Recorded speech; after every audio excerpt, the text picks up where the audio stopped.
क्या आपने कभी सोचा है कि एक अजनबी सिर्फ 15 सेकंड की बातचीत में आपसे वो चीज मनवा लेता है जो आप कभी करना नहीं चाहते थे।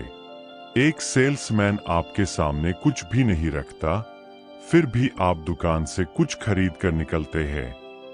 एक अनजान व्यक्ति आपसे सिर्फ एक छोटा सा एहसान मांगता है और आप न चाहते हुए भी उसकी हर बड़ी बात मान लेते हैं।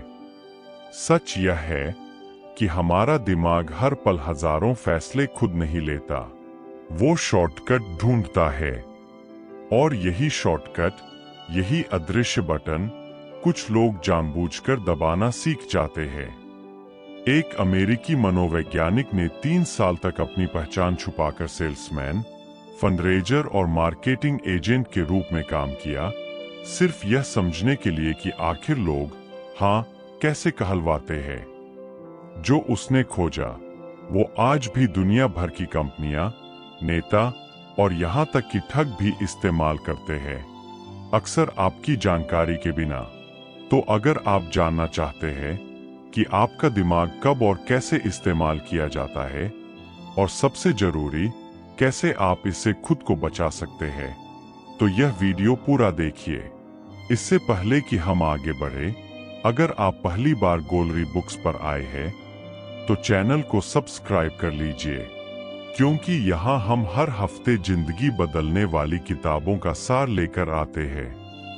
और हाँ, अगर आपको अंग्रेजी में भी ऐसी ही किताबों के सार सुनना पसंद है तो गोलरी बुक्स पर हमारी इंग्लिश ऑडियो बुक समरी भी जरूर देखिए। अब बात करते हैं आज की किताब की, जो शायद अब तक की सबसे प्रभावशाली मनोविज्ञान की किताबों में से एक मानी जाती है। इस किताब का नाम है इन्फ्लुएंस और इसे लिखा है रॉबर्ट सियाल्डिनी ने। ये कोई मोटिवेशनल स्पीकर नहीं थे, बल्कि एक गंभीर सामाजिक मनोवैज्ञानिक थे जिन्होंने अपना करियर यह समझने में लगाया कि इंसान किसी और की बात क्यों मान लेता है। उन्होंने किताबों में नहीं बल्कि असली दुनिया में जाकर रिसर्च की। उन्होंने कार डीलरशिप में काम किया, चैरिटी संस्थाओं में वॉलंटियर बने, विज्ञापन एजेंसियों में घुसे और यहाँ तक कि उन संगठनों के करीब भी गए जो लोगों को मानसिक रूप से नियंत्रित करने के लिए जाने जाते हैं। उन्होंने पाया कि चाहे इंसान कितना भी पढ़ा लिखा या समझदार क्यों न हो, कुछ खास परिस्थितियों में उसका दिमाग एक तय ढर्रे पर चलने लगता है, लगभग ऑटोमेटिक तरीके से। और इसी ऑटोमेटिक व्यवहार के पीछे उन्होंने 6 बुनियादी सिद्धांत खोजे जो हर इंसान को प्रभावित करते हैं, चाहे वो अमीर हो या गरीब, पढ़ा लिखा हो या अनपढ़, भारत में रहता हो या अमेरिका में। इस किताब की खासियत यह है कि यह सिर्फ थ्योरी नहीं देती, हर सिद्धांत के पीछे सालों की रिसर्च, असली प्रयोग और रोजमर्रा की जिंदगी की सच्ची घटनाएं हैं। यह किताब आपको 2 तरह से ताकतवर बनाती है। पहला, अगर आप बिजनेस में है, बिक्री में है या किसी को अपनी बात मनवाना चाहते हैं, तो ये सिद्धांत आपके लिए एक हथियार बन जाते हैं। और दूसरा, अगर आप बस यह चाहते हैं कि कोई आपको बेवकूफ न बना सके, तो यही सिद्धांत आपकी ढाल बन जाते हैं। तो चलिए एक एक करके इन 6 शक्तिशाली सिद्धांतों को समझते हैं, जिनसे शायद आपकी जिंदगी की कई पुरानी घटनाएं आज नए तरीके से समझ में आ जाए। सबसे पहला सिद्धांत है पारस्परिकता का नियम। यानी अगर कोई आपको कुछ देता है तो आपके अंदर बदले में कुछ देने की एक गहरी, लगभग अनजानी सी मजबूरी पैदा हो जाती है। यह इंसानी समाज की सबसे पुरानी और सबसे मजबूत आदतों में से एक है। सोचिए, हजारों साल पहले जब इंसान समूहों में रहते थे, तब अगर कोई किसी को खाना बांट देता या शिकार में मदद करता, तो बदले में मदद पाने की उम्मीद रहती थी। जो लोग इस लेन देन को निभाते थे वो समूह में बने रहते थे, जो नहीं निभाते थे उन्हें स्वार्थी मानकर अलग कर दिया जाता था। यही कारण है कि आज भी हजारों साल बाद यह नियम हमारे दिमाग में गहराई से बैठा हुआ है। अब इस सिद्धांत की सबसे दिलचस्प बात यह है कि यह तब भी काम करता है जब वो चीज जो आपको दी गई है आपने मांगी ही नहीं थी। एक मशहूर प्रयोग में शोधकर्ताओं ने अलग अलग लोगों को बिना किसी वजह के छोटे छोटे उपहार भेजे। नतीजा चौंकाने वाला था। जिन लोगों को यह अनचाहा उपहार मिला उनमें से ज्यादातर ने बदले में कुछ न कुछ जरूर भेजा, भले ही उन्हें भेजने वाले का नाम तक ठीक से याद न हो। सोचिए, रेस्टोरेंट में जब वेटर बिल के साथ एक छोटी सी मिठाई या माउथ फ्रेशन मुफ्त में रख देता है तो टिप अचानक बढ़ जाती है। यह कोई इत्तेफाक नहीं, यह पारस्परिकता का नियम है। अब जरा सोचिए, मार्केटिंग की दुनिया में इसका कितना इस्तेमाल होता है। जब किसी मॉल में आपको फ्री सैंपल दिया जाता है, जब कोई कंपनी आपको मुफ्त ट्रायल देती है, जब कोई सेल्समैन पहले आपकी छोटी सी मदद करता है और फिर अपनी बात रखता है, यह सब इसी सिद्धांत पर टिका है। सियाल्डिनी बताते हैं कि यह नियम इतना मजबूत है कि यह तब भी काम करता है जब वो चीज जो दी गई है बहुत छोटी हो या वो व्यक्ति जिसने दी है आपको पसंद भी न हो। इंसान का दिमाग बस यह याद रखता है कि किसी ने पहले कुछ दिया, इसलिए अब बदला चुकाना जरूरी है, नहीं तो अंदर से एक अजीब सा अपराध बोध होने लगता है। इसी नियम का एक और खतरनाक रूप है जिसे किताब में रिजेक्शन देन रिट्रीट कहा गया है। इसका मतलब है, पहले कोई आपसे कोई बहुत बड़ी मांग करता है जिसे आप मना कर देते हैं, फिर वही व्यक्ति एक छोटी सी मांग करता है जो असल में उसका असली मकसद थी, क्योंकि उसने अपनी पहली मांग में पीछे हटकर एक तरह की रियायत दी। आपको लगता है कि अब आपकी बारी है रियायत देने की और आप वो छोटी मांग मान लेते हैं, भले ही अकेले पूछे जाने पर आप उसे भी मना कर देते। अब यहाँ मैं आपको एक जरूरी बात बताना चाहता हूँ। इस विषय से जुड़ी कुछ बेहतरीन किताबें और मनोविज्ञान से जुड़े जरूरी संसाधन मैंने डिस्क्रिप्शन में लिंक कर दिए हैं। अगर आपको वो मददगार लगे तो उन लिंक से खरीदारी करने पर जरूर विचार कीजिए। इससे आपकी जेब पर कोई अतिरिक्त बोझ नहीं पड़ता, लेकिन गोलरी बुक्स चैनल को सीधा सपोर्ट मिल जाता है। अब बात करते हैं दूसरे सिद्धांत की, जिसे कहा जाता है प्रतिबद्धता और निरंतरता का नियम। इंसान का दिमाग एक बार जब किसी बात के लिए हाँ कह देता है, चाहे वो मौखिक हो या लिखित, तो वो उस फैसले के साथ लगातार जुड़े रहना चाहता है। ऐसा इसलिए होता है क्योंकि हमारा समाज उन लोगों को पसंद करता है जो अपनी बात पर टिके रहते हैं, और जो लोग बार बार अपना रुख बदलते हैं उन्हें अस्थिर या अविश्वसनीय माना जाता है। इसलिए एक बार जब हम कोई छोटा सा कमिटमेंट कर देते हैं तो हमारा दिमाग उस कमिटमेंट को सही ठहराने के लिए आगे बड़े फैसले भी उसी दिशा में लेने लगता है, भले ही वो हमारे असली फायदे में न हो। इस सिद्धांत को समझने के लिए एक बहुत दिलचस्प घटना का जिक्र किताब में मिलता है। एक इलाके में लोगों से घर के बगीचे में एक बड़ा भद्दा सा साइन बोर्ड लगाने के लिए कहा गया, जिस पर लिखा था सुरक्षित ड्राइविंग करें। ज्यादातर लोगों ने साफ मना कर दिया क्योंकि वो साइन बोर्ड उनके घर की खूबसूरती बिगाड़ रहा था। लेकिन एक दूसरे इलाके में कुछ हफ्तों पहले लोगों से एक छोटी सी हाथ में पकड़ने लायक याचिका पर दस्तखत करवाई गई थी, जिसमें सुरक्षित ड्राइविंग का समर्थन किया गया था। जब बाद में इन्हीं लोगों से बड़ा साइन बोर्ड लगाने के लिए कहा गया तो लगभग हर किसी ने हाँ कह दी, सिर्फ इसलिए क्योंकि उन्होंने पहले एक छोटी सी बात के लिए हाँ कहकर खुद को उस पहचान से जोड़ लिया था, मैं वो इंसान हूं जो सुरक्षित ड्राइविंग का समर्थन करता है। यही कारण है कि सेल्समैन आपसे पहले छोटे छोटे सवाल पूछते हैं जिनका जवाब हाँ में ही आता है। क्या आप चाहते हैं कि आपका परिवार सुरक्षित रहे? क्या आप एक बेहतर भविष्य चाहते हैं? हर हाँ अगली बड़ी हाँ की नींव रखती है। यह तकनीक इतनी असरदार है कि कई बार लोग वो चीजें भी खरीद लेते हैं जिनकी उन्हें असल में जरूरत ही नहीं थी, सिर्फ इसलिए क्योंकि उन्होंने बातचीत की शुरुआत में कुछ छोटी बातों पर सहमति जता दी थी। एक और दिलचस्प पहलू है, जब कोई कमिटमेंट लिखित रूप में या सबके सामने की जाती है तो उसका असर कई गुना बढ़ जाता है। यही कारण है कि कंपनियां आपसे फॉर्म भरवाती है, आपसे लक्ष्य लिखवाती है या आपको सार्वजनिक रूप से किसी वादे पर हस्ताक्षर करवाती है। एक बार जब आपका नाम किसी कागज पर लिख दिया जाता है तो आपका दिमाग उस पहचान से पीछे हटना नहीं चाहता। अब बात करते हैं तीसरे सिद्धांत की, जिसे कहा जाता है सामाजिक प्रमाण। इसका मतलब है, जब हमें यह तय करना होता है कि सही व्यवहार क्या है, तो हम अक्सर यह देखते हैं कि बाकी लोग क्या कर रहे हैं और उसी के आधार पर अपना फैसला लेते हैं। यह खासकर तब और मजबूत हो जाता है जब स्थिति असमंजस भरी हो या जब हमें लगता है कि बाकी लोग हमारे जैसे ही है।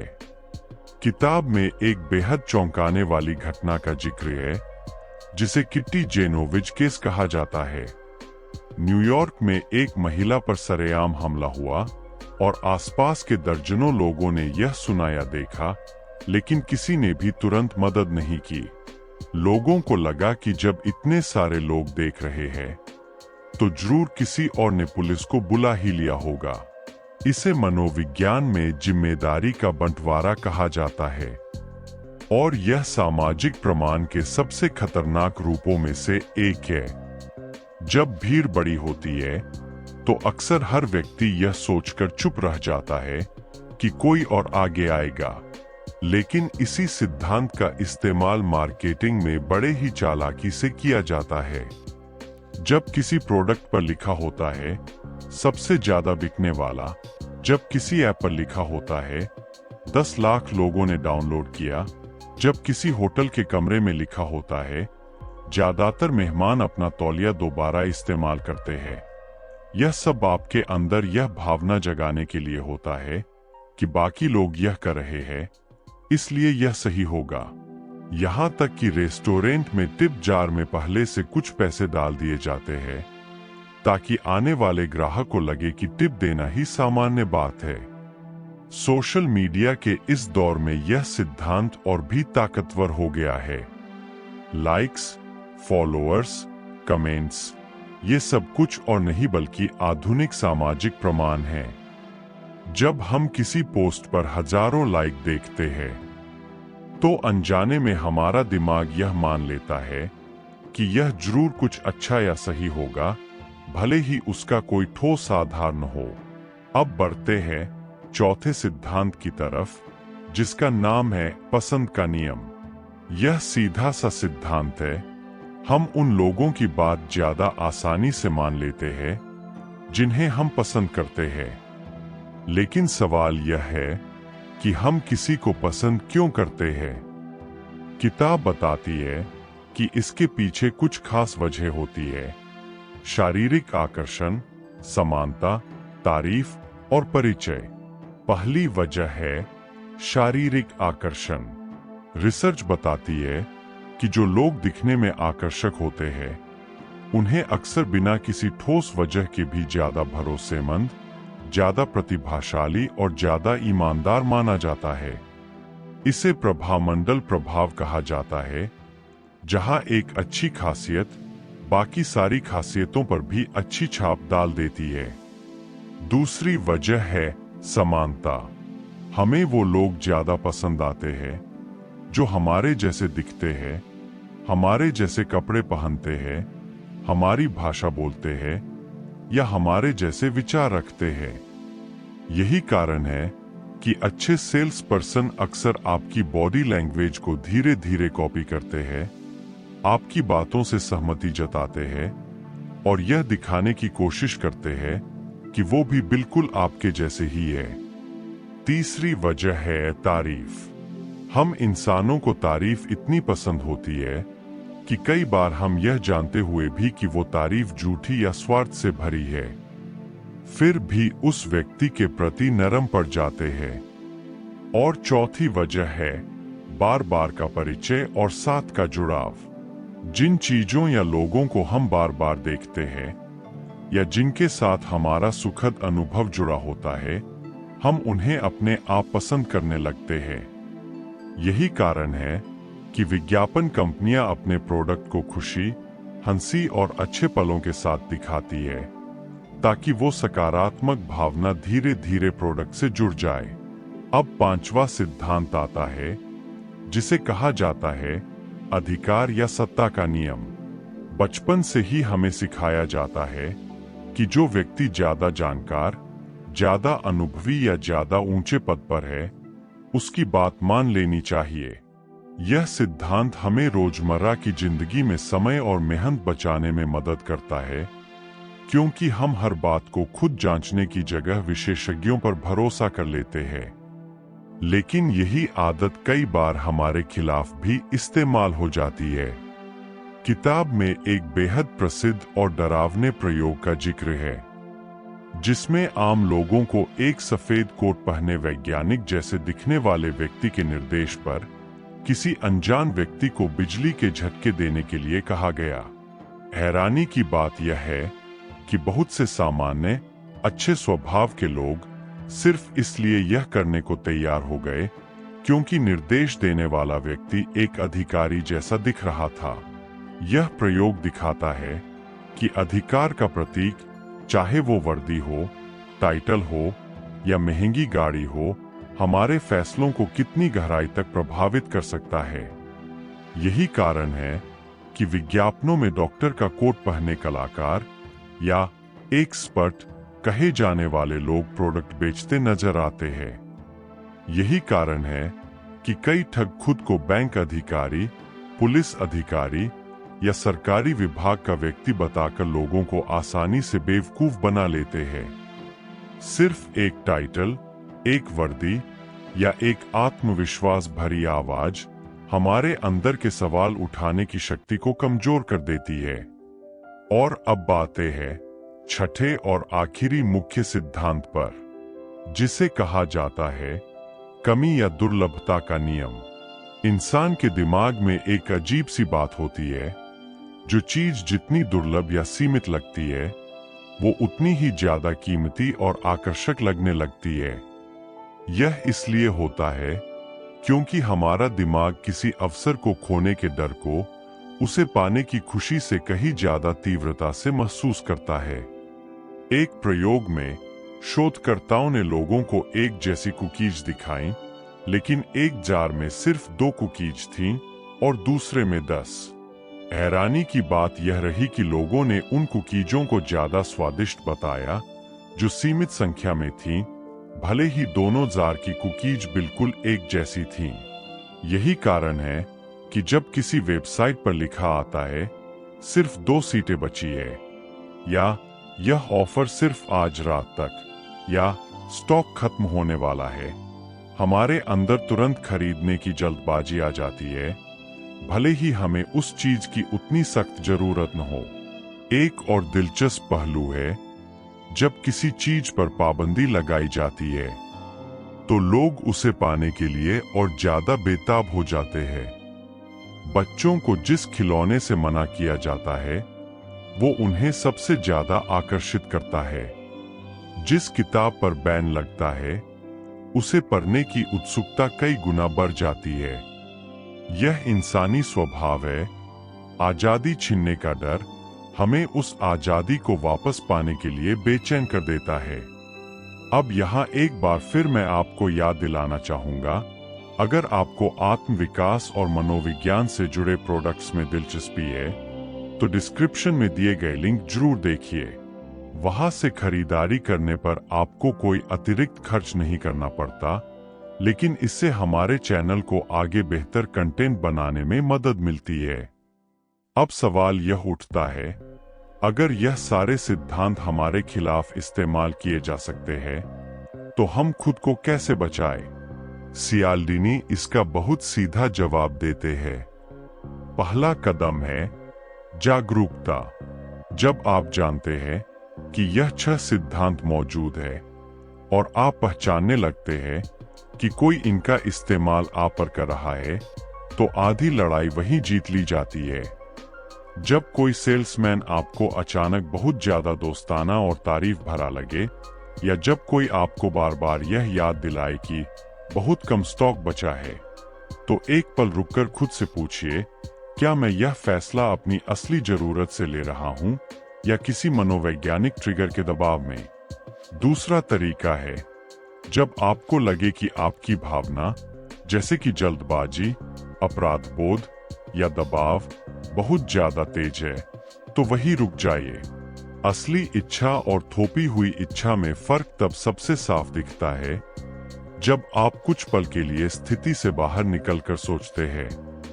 सियाल्डिनी कहते हैं कि जब आप महसूस करें कि आप पर अनुचित दबाव डाला जा रहा है, तो उस दबाव को ही अपने खिलाफ इस्तेमाल कीजिए। यानी उसी पल आप खुद से कह सकते हैं, अगर यह व्यक्ति मुझे इतनी जल्दी फैसला लेने पर मजबूर कर रहा है, तो शायद यह मेरे फायदे में नहीं, उसके फायदे में है।